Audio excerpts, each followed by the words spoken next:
Weekend ನಲ್ಲಿ ಎಲ್ಲಾದ್ರೂ trip ಹೋಗೋ ಪ್ಲಾನ್ ಇದ್ರೆ ಅಥವಾ ಇಂಪಾರ್ಟೆಂಟ್ ಕೆಲಸ ಏನಾದ್ರೂ ಇಟ್ಕೊಂಡಿದ್ರೆ ಅದನ್ನ ಪೋಸ್ಟ್ಪೋನ್ ಮಾಡ್ಕೊಳ್ಳೋದು ಒಳ್ಳೇದು. ಯಾಕಂದ್ರೆ ಈ ವೀಕೆಂಡ್ ನಲ್ಲಿ ಭಾರಿ ಮಳೆಯಾಗುವ ಸಾಧ್ಯತೆ ಇದೆ ಅಂತ ಹವಾಮಾನ ಇಲಾಖೆ ಎಚ್ಚರಿಕೆ ನೀಡಿದೆ.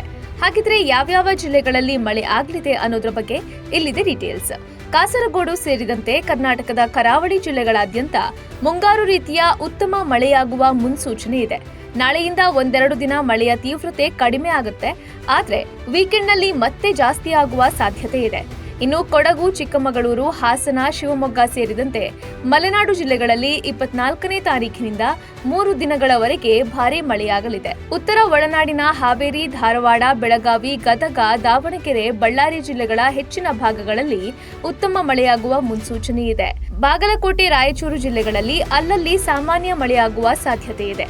ಉಳಿದ ಭಾಗಗಳಲ್ಲಿ ಮೋಡ ಕವಿದ ವಾತಾವರಣ ಇರಬಹುದಾಗಿದೆ. ದಕ್ಷಿಣ ಒಳನಾಡಿನ ಮೈಸೂರು, ಮಂಡ್ಯ, ಚಾಮರಾಜನಗರ, ರಾಮನಗರ, ಕೋಲಾರ, ಚಿಕ್ಕಬಳ್ಳಾಪುರ, ಬೆಂಗಳೂರು ನಗರ ಹಾಗೂ ಗ್ರಾಮಾಂತರ ಭಾಗಗಳಲ್ಲಿ ಅಲ್ಲಲ್ಲಿ ಉತ್ತಮ ಮಳೆಯಾಗುವ ಮುನ್ಸೂಚನೆ ಇದೆ. ಕರಾವಳಿ ಭಾಗದಲ್ಲಿ ಅರಬ್ಬಿ ಸಮುದ್ರದ ಮೋಡಗಳಿಂದ ಮಳೆಯಾಗ್ತಾ ಇದ್ರೆ, ಮಲೆನಾಡು ಹಾಗೂ ಒಳನಾಡು ಭಾಗಗಳಲ್ಲಿ ಬಂಗಾಳ ಕೊಲ್ಲಿಯ ಭಾಗದಿಂದ ಮೋಡಗಳು ಪಶ್ಚಿಮಕ್ಕೆ ಸೆಳೆಯಲ್ಪಡ್ತಾ ಇರೋದ್ರಿಂದ ಭಾರೀ ಮಳೆಯಾಗ್ತಿದೆ.